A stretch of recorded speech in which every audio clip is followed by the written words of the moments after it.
ఈరోజు ఆదివారం కదా. ఉదయాన్నే టీ తాగుతూ ఉంటే సరదాగా ఓ సంఘటన గుర్తొచ్చింది. మీరు వినండి. టీ తాగుతూ ఆ రోజు సాయంత్రం 6 గంటలైంది. ఇంకా బాసు వెళ్ళిపోతాడు. ఈ ఫైల్ మీద ఎలాగైనా ఇవాళ ఓ సంతకం తీసేసుకుంటే రేపటి నుంచి మన పని మనం చేసుకోవచ్చు. ఫైల్ పట్టుకొని బాస్ రూమ్లోకి వెళ్ళాను. నిజానికి ఆ రోజు ఉదయం నుంచి చూస్తున్నాను. ఈ ఫైల్ బాస్ దగ్గరికి పంపిద్దామని చూస్తూ ఉంటే ఆ నాగార్జున, చిరంజీవి ఇద్దరూ కనిపించట్లేదు. ఎటుపోయారో. వాళ్ళిద్దరూ మా ఆఫీస్ బాయ్స్లండి. సరే, ఎలాగో వెళ్ళాను కదా అని కూర్చొని ఫైల్ గురించి కాస్త వివరిస్తున్నాను. ఇంతలో తలుపు తోసుకుంటూ గభేల్న మా హెచ్ఆర్ మేనేజరు హడావిడిగా లోపలికొచ్చాడు. కమల్ సార్ అతని పేరు. ఆ రోజు ఉదయం నుంచి కూడా చూస్తున్నాను, ఇతను చాలా హడావిడిగా ఉన్నాడు. అతని ఛాంబర్లో కూడా సీట్లో కూర్చోకుండా అటు ఇటు తిరుగుతూ ఫోన్లో ఎవరితోనో అలా కంటిన్యూస్గా మాట్లాడుతూనే ఉన్నాడు. మధ్య మధ్యలో గోడ మీద ఉన్న వైట్ బోర్డు మీద ఏవో అంకెలు వేస్తున్నాడు, కలుపుతున్నాడు, తీసేస్తున్నాడు. సరే, అలా అతన్ని గమనిస్తున్నాను. అలాగే పిడికిలు బిగించి చెయ్యి వెనక్కి ముందుకు ఊపుతున్నాడు. సినిమాలో చూపిస్తారు కదా, ఏదో సాధించినప్పుడు యాక్షన్ చేస్తారు కదా, ఎస్ ఎస్ అంటూ. అలా బహుశా బాస్ ఏదో పెద్ద టాస్కే ఇచ్చినట్టున్నాడు. సార్, డన్, మిషన్ అకాంప్లిష్డ్ అంటూ మా బాస్ చెయ్యి లాక్కుని మరీ షేక్ చేసేస్తున్నాడు. పొద్దున్నే మీరు చెప్పిన వెంటనే ప్లాన్ చేశాను సార్. చిరంజీవిని, నాగార్జున్ని పిలిచాను. వాళ్ళిద్దరినీ కూడా ఇన్వాల్వ్ చేశాను మిషన్లో. ప్రాజెక్ట్ ప్లాన్ చేశాను. మన ప్రాజెక్ట్కి కనీసం 3 కావాలి. సరే, మన వాళ్ళిద్దరే ఉన్నారు కదా, నేను మరి మానిటర్ చెయ్యాలి. I cannot move out. అందుకే వెంటనే మా కజిన్ గుర్తొచ్చాడు. వాడు అక్కైపాలెంలో ఉంటాడులేండి. వాడికి కూడా ఫోన్ చేసి రిక్వెస్ట్ చేశాను. నాగార్జున్ని గాజువాకు పంపించాను. చిరంజీవిని పూర్ణ మార్కెట్ పంపించాను.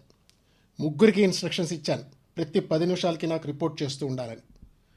మొదటిగా పూర్ణ మార్కెట్ నుంచి చిరంజీవి రిపోర్ట్ చేశాడు. సార్ 10 సార్ అన్నాడు. అంటే వెంటనే ఓకే పికప్ అన్నాను.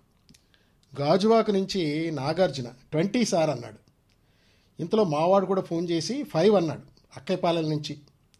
ఓకే, కానీ వీ షుడ్ కంటిన్యూ. ఎందుకంటే మనం టార్గెట్ 200 పెట్టుకున్నాం అని చెప్పాను వాళ్ళందరికీ.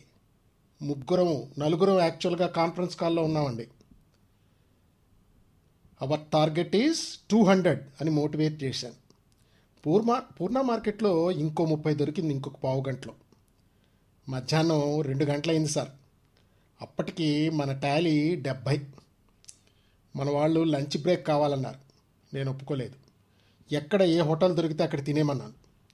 నేను కూడా మరి ఇంటికి వెళ్ళలేదండి లంచ్కి. అక్కడే దగ్గరలో బీబీక్యూ ఉంది కదా, అక్కడే ఏదో కానిచ్చేసాను. ఇంటికి వెళ్లకుండా ఒకసారి గట్టిగా ఊపిరి తీసుకుని కమల్ సారు మళ్ళా ప్రారంభించారు. అలా కౌంట్ పెంచుతూ అలా అలా అలా చెప్తూ, సార్ ఇప్పుడు టైము 6 అయింది కదా, ఇదిగో వాచ్ చూపిస్తూ చెప్పాడు.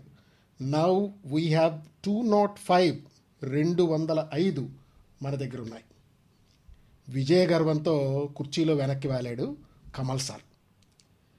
నాకు కూడా అలాగా ఉత్కంఠతో ఎదురు చూస్తూ వింటున్న నాకు కూడా అసంకల్పితంగా నేను కుర్చీలోంచి లేచి చప్పట్లు కొట్టాను. మా బాస్ వైపు తిరిగి, ఇంతకీ ఏమిటి సార్ అవి అని అడిగాను. మా బాస్ చెప్పాడు, రేపు ఆగస్టు 15 కదా, ఎప్పట్లా ఆ ఎక్లేర్ చాక్లెట్లు చిన్న చిన్నవి తీసుకొచ్చికుండా కాస్త పెద్దవి తీసుకుండాయా, క్యాడ్బరీస్ ఉంటాయి కదా, కనీసం 5 స్టార్ అవి తెమ్మని చెప్పాను. మన స్టాఫ్, పిల్లలు, కుటుంబాలతో సహా వస్తారు కదా, 100 150 ఉండేటట్టు చూసుకోమన్నాను. నేను టార్గెట్ 200 పెట్టుకున్నాను సార్.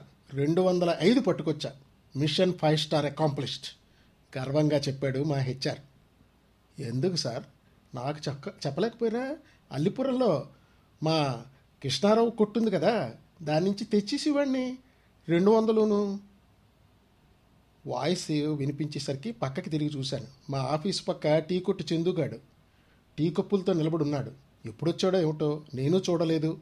రై, టీ తెచ్చి ఇవ్వకుండా ఏం చేస్తున్నావు, చల్లారిపోయి ఉంటుంది. మా కమల్ సార్ వైపు చూస్తూ అక్కడ పెట్టిపో అని వాడిని తిట్టి పంపించేశాను. అది చాక్లెట్ల కథ. ప్రతి ఆఫీస్లోని కమల్ హాసన్లు ఉంటారు. మీ ఆఫీస్లో కూడా ఉంటారు. ఓసారి అలా వెనక్కి వాలి గుర్తు చేసుకోండి. గుర్తొస్తే నవ్వుకోండి. అంతే. Enjoy your Sunday. Thank you.